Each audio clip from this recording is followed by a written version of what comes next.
we have been talking here about the government shutdown and the impact that it's having on different departments. I don't think this was an administration that put a ton of money into the diplomatic corps, but it's got to have, the shutdown has got to be having some sort of impact. So when Tillerson was Secretary of State, you know, he said he wanted to cut the fat and he wanted it to be lean and mean. Yeah.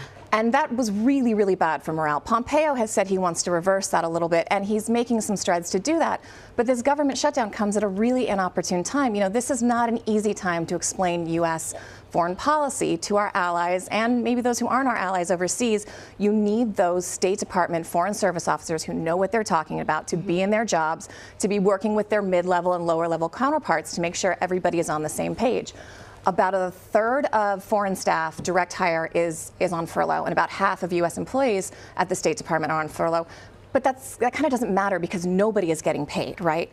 So this week there's a blog that a lot of State Department FSOs frequent, and they sent out this letter that the State Department sent to its employees to say, you know, if you are a creditor of one of our people, please have some understanding during the furlough. They're not getting paid, like, give us some leniency. The irony of that is people who are on furlough can't access their federal email. Wow. So they posted on the blog because a lot of people can't even get the letter to send to their creditors because they're furloughed and they're locked out. You know, I also wonder, I mean, having, you know, been a foreign correspondent and interacted with, you know, foreign service officers in our various embassies and consulates around the world, you know, a lot of them, especially at the consular level, are fairly young. They have young families that are in country with them, in some cases, some very difficult countries. So I'm curious, if they're not getting paid, typically they live in government housing, they eat government food, generally, if they're not going out to restaurants. Is that still happening, or is that... Or are those people not getting paid, too? It's a good question. I was talking to some friends of mine overseas this week, and I said, you know, how does your rent get paid? Yeah. And they said, I don't actually know the answer to that. Right, because the government pays it. Right, especially when you're overseas. So I called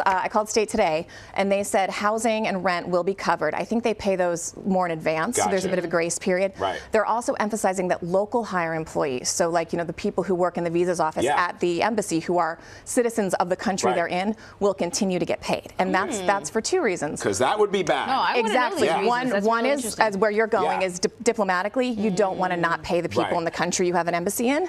The other thing is there's this thing in a lot of countries where you're not allowed to work for free. Right. They have these crazy laws that say you can't come to work and not get paid. Right. So it's going to be much more expensive for the U.S. government to get sued for not paying its employees than to make sure these local hires are getting paid. And the other thing, if you are in a country that is one of the more difficult countries that the U.S. has consulates or embassies in, you're more susceptible to being bribed if you're not getting paid by the U.S. government and you're working. And that ranges from the people who cook the food to the people who work on staff. I mean, there's a lot of staff that goes into even just the ambassador's residence that, you know, probably getting paid by the federal government. it's good policy to keep your staff happy wherever you are in the world. It's really fascinating. I asked the press office this week if they thought that it was bad for the mission, the shutdown was bad for the mission, and they didn't comment, but someone else told me, you know, F the mission, it's bad for morale, it's bad for the people. So.